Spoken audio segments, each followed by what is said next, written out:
Okay guys, today I'm going to give you an opportunity to enter the Matrix. I don't know if you've ever seen the movie or not, but the Matrix is a place where you're allowed to bend the rules of reality. Specifically, you can do this by two people talking on the telephone can teleport. So that's what we're going to do today. The 4 coins will represent people, and my hands are going to be the telephones. So watch. If these two people speak on the phone, like that, one of them is teleported to the other. Alright, so we'll do it again, nice and slow. These two will talk on the phone, like that. You see, he was teleported from where he was to where he is now. Now watch, the last one is always the hardest, so we'll do it really slow. You see, they just speak on the phone like that, and the one is teleported from where he was to where he is now. And that's the Matrix. Alright guys, let's look at how to do this trick. First off, you're going to need 4 cards and 4 coins. Doesn't really matter what the cards are or what type of coin they are, it's not really important. And in order to do this trick, you're only going to need one move, and that's what I'm trying to teach you here today. And the move looks something like this. You might not have seen what the move was, but already the coin is gone. And I'm holding it under the rest of these cards. That's the foundation of this trick, is that one steal. Okay? So you do that a few different times throughout the routine, but before we talk about how the routine is set up, I'm going to try to teach you that steal. Okay guys, so let's look at how this move works. Essentially what you're going to be doing is taking the coin out from under the card as you lay the coin down. Under the cover of the other 3 cards, nobody will ever see this move. But that's the main idea, is that you're stealing the coin out from under the card. Okay? So it's really important that while you do this, you're going to tap with your left finger. Alright? And what that's going to do is put pressure down on the coin, and you're going to pinch the coin between your 2 fingers. The index finger on your left hand and the middle finger on your right hand. And that's what allows you to peel the coin out from underneath the card while you set it down. Okay, so that's what it looks like without the cover of the other 3 cards. With the cover, I'm going to still try to show you exposed though. You're going to lay down over top, point, and here's the exposed view. You're going to grab it with your middle finger and squeeze it between your middle finger on your right hand and your left finger on your index finger on your left hand, and you're going to pull the coin out. So now the coin is below these 3 cards, and obviously there's nothing there. Okay?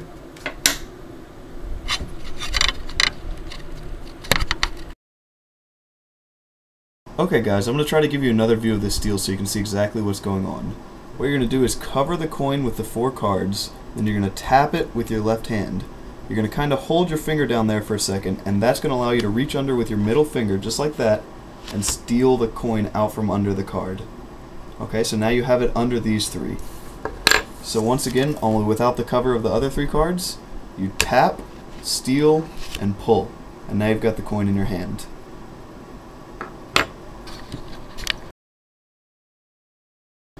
Okay guys, now that you understand how the steal works, let's look at how it fits into the actual trick. In order to make it work, what you're going to need to do is do the move on the very first coin to make it look like you laid a card down on top of it when in actuality you stole it. Okay, so the coin is now under your right hand. What you're going to do is actually lay down the next 2 cards without doing any moves, so that now you have a coin here and a coin here, no coin here, and the coin is under the last card. What you're going to do is lay down the coin and card combo together, just like that. So that after the first phase, you're at a coin here, 2 coins here, a coin here, and no coins here. Okay? Now you're what's known as 1 ahead in the Magic world. What that means is, whatever situation the spectators think you're in, you're actually 1 ahead of that. So they think there's 1 coin here, but actually there's 2. So you're 1 ahead. And that's a really important principle in Magic that you'll use a lot. Okay, so now to make the rest of the trick work, you're going to pick one of the 2 cards that still has a coin under it. It doesn't matter which one, you can do this one or this one. And you're going to do a magical move. I did a rub, that's what I like, but you can do anything. You can pretend to pull the coin out and throw it down here. Whatever you want to do to make it jump across. And then, to make it look like the coin has teleported, you're going to do the move again to this card. Okay? So you're going to pick up the coin with the card, like that. So the coin is actually here. It looks like it's teleported, and while you're doing that, you're going to uncover this card. And that's going to show 2 coins here and no coins here. So they're going to automatically think that it is somehow moved from here to here. When in actuality, this coin is still under your hand. You're going to put this card away however you want to. You can throw it on the table or put it in your pocket, whatever you want. You're going to then transfer the card and coin combination to your right hand. It's still under there, but you don't want them to see that.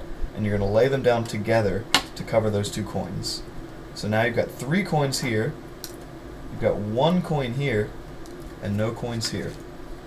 So now you're going to pick the last card that has only 1 coin under it. You're going to do your move again, whatever you like to do. You're going to do the same thing. You're going to pick up the coin and card combination just like that while you uncover this bottom right card.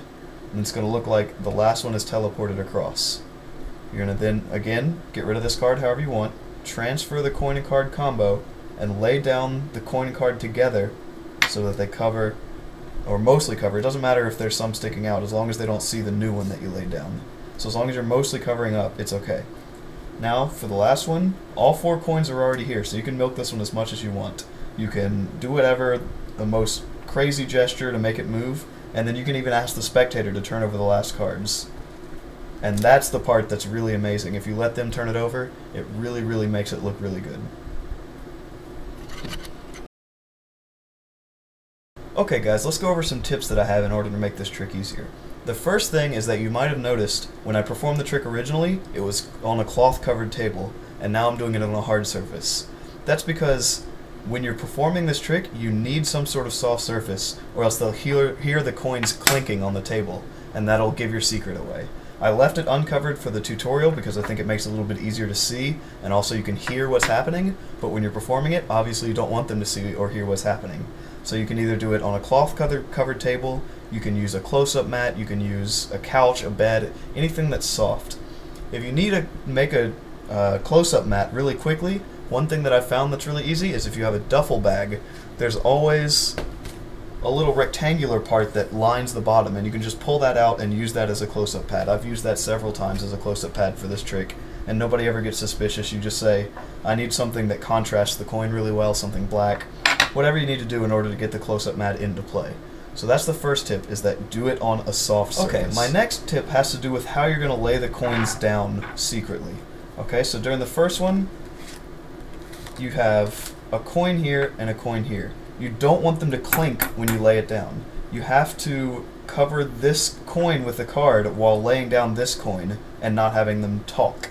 Talk in Magic means the 2 coins touch and give away your secret. Okay, so you don't want the coins talking.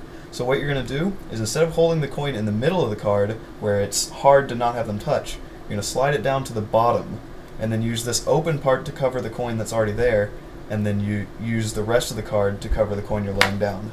And that way there's no talking. If you're on a soft surface, they don't hear this one going down, and as long as they don't touch, the coins aren't going to talk. Okay?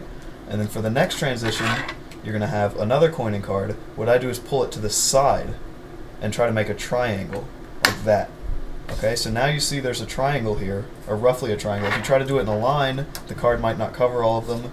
If you try to do it any other way, it might not work as easily. A triangle is the best way to not have them touch and to still have plenty of room to cover. Now for the last one, what you're going to do is pull it to the bottom again and use this area to cover the triangle and the bottom area to cover the last card, just like that. And then that way you can cover up all 4 coins without having them talk at all.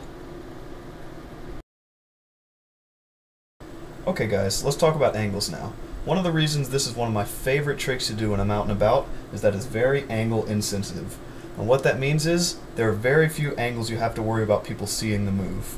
Okay? So essentially anybody who's standing up on any side of you, in front of you, behind you, beside you, they're not going to be able to see that move right there.